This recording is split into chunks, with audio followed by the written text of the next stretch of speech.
ఉద్యోగ సంఘాల సమస్య కోసమే సోమాజిగూడ ప్రెస్ క్లబ్లో సమావేశాన్ని ఏర్పాటు చేసుకున్నారు. సో మాట్లాడదాం, మనతో పాటు స్వామి గౌడ్ ఉన్నారు. సార్, ఎట్లా చూస్తారు ఉద్యోగ సమస్యలు, అసలు ఏంటి, ఏం జరుగుతుంది? మేము రాష్ట్ర ప్రభుత్వానికి విజ్ఞప్తి చేస్తున్నాం. ఇవి ఉద్యోగుల సమస్యలు. ఉద్యోగులు రాష్ట్ర ప్రభుత్వంలో ఒక భాగం, మేము ప్రజల్లో ఒక భాగం.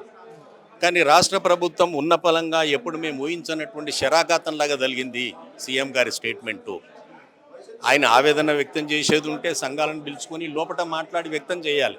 కానీ ఏకంగా ఆయన బయటకు వచ్చి పేపర్ స్టేట్మెంట్ ఇచ్చి ఏ సంక్షేమ పథకం ఆపి మీకు డబ్బులు ఇవ్వమంటారు, జీతం ఇవ్వమంటారని అడగటం, ప్రజల నుంచి మమ్మల్ని వేరు చేయటం.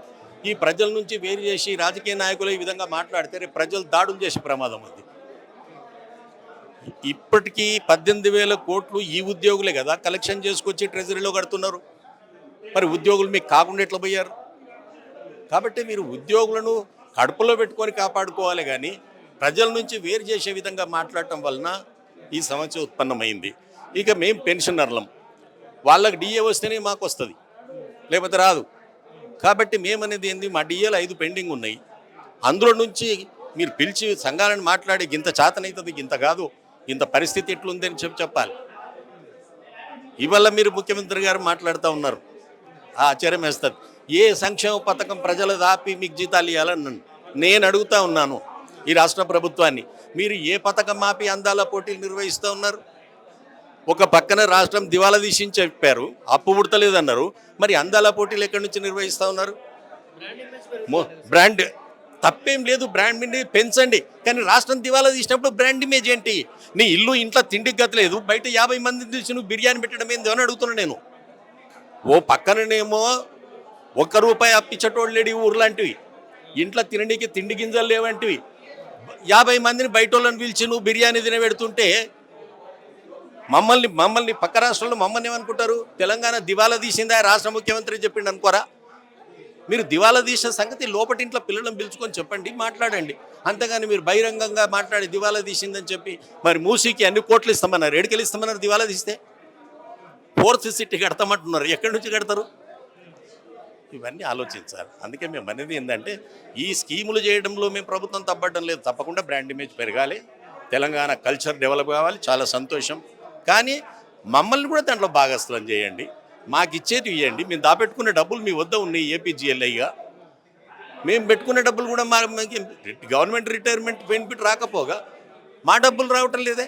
ప్రభుత్వం కష్టంగా ఉన్నది, అప్పు కూడా పుడతలేరు. ఎక్కడికైనా అడిగిన ప్రశ్నే, అప్పే పుడతలేదు, దివాలా తీసింది. మరి మీరు అందాల పోటీలు ఎట్లా చేస్తున్నారు? ఇంట్లో కొడుకు తిండి పెట్టనీకే, రొట్టె ముక్క పెట్టనీకే లేదు, బయటోనికి బిర్యానీ ఎట్లా తెచ్చి పెడుతున్నారు? దయచేసి ప్రభుత్వం చెప్పాలి ఆన్సర్. ఎందుకు వచ్చింది అనుకోస్తారు అంటే గతంలో స్టార్టింగ్లో అది ప్రభుత్వం చెప్పాలి. మాకు ఎట్లా తెలుస్తుంది? మేము రిటైర్ అయినాం, ఇళ్ళలో వండుకున్నాం, షుగర్ పేషెంట్లం, అది మాకు ఎట్లా తెలుస్తుంది? మా కడుపు ఎక్కడ మండింది? మా ఉద్యోగులను కామెంట్ చేయడం వల్ల మేము అంతేకమయ్యాం. అంతకు తప్పించి మాకు ఏ రాజకీయ ఎజెండా లేదు. నేను చెప్పాను కదా, ముందుగా ఉద్యోగ సంఘాలను పిలిచి వారితో సమన్వయం చేసుకోండి, డిఎల్ రిలీజ్ చేయండి, పిఆర్సీ ఎప్పుడు వేస్తారో వాళ్ళతో మాట్లాడండి. రూపాయి లేనటువంటి డిమాండ్స్ కొన్ని ఉన్నాయి, 34 డిమాండ్, రూపాయి ఖర్చు లేని, వాటిని పరిష్కరించండి. ఇవన్నీ మీరు ఇంటి పెద్దగా పిలిస్తే పరిష్కారం అయ్యేటివి. మీరు ఆ విధంగా మాట్లాడటం వల్ల ఇది ఇంత సమస్య అయింది. ఇది అందుకే ఇప్పటికైనా కూడా మీకు లౌక్యం తెలుసు, వాళ్ళని పిలవండి, మాట్లాడుకోండి. సంఘాలు ఉన్నాయి, మేము సంఘాల మధ్యలో జోక్యం చేసుకోం, చర్చలకు పోవద్దని మేము చెప్పేటోళ్ళం కాం. మేము చెప్తే వాళ్ళు ఏమి ఊరుకోరు. కాబట్టి మీరు సమన్వయం చేసుకోండి. ఇది పరిస్థితి. ఏదైతే ఉద్యోగ సంఘాలకు సంబంధించి సమస్యలు ప్రభుత్వం సాల్వ్ చేయాలి, వాళ్ళ డిఏలు కావచ్చు, పెన్షన్స్ కావచ్చు, అవన్నీ కూడా ప్రభుత్వం దృష్టికి వెళ్ళినా కూడా సాల్వ్ చేయకపోవడంతో పాటు మరి ఏదైతే అప్పు విషయంలో మాట్లాడుతూ ఉన్నో తెలంగాణ ఇజ్జత్ తీసే విధంగా ముఖ్యమంత్రి వ్యాఖ్యలు ఉన్నాయి. కాబట్టి ఖచ్చితంగా ఉద్యోగ సంఘాలు ఏవైతే డిమాండ్ చేస్తూ ఉన్నాయో, ముఖ్యమంత్రిగా ఒక తెలంగాణకి పెద్ద దిక్కుగా ఉన్నది మీరే. సో రాష్ట్రాన్ని ఎట్లా ముందు తీసుకుపోవాలనేది ఖచ్చితంగా మీరు అవగాహన తెచ్చుకోవాలి. అవగాహన తెచ్చుకొని ఉద్యోగ సంఘాలు ఏవైతే డిమాండ్ చేస్తూ ఉన్నారో అవి ఖచ్చితంగా అమలు చేయాలని చెప్పి కూడా ఉద్యోగ సంఘ నాయకులు అడుగుతున్నటువంటి అంశాన్ని చూస్తూ ఉన్నాం. వీడియో జర్నలిస్ట్ శివతో Prabhakar, Mirror TV, Somajiguda press club నుంచి హైదరాబాద్.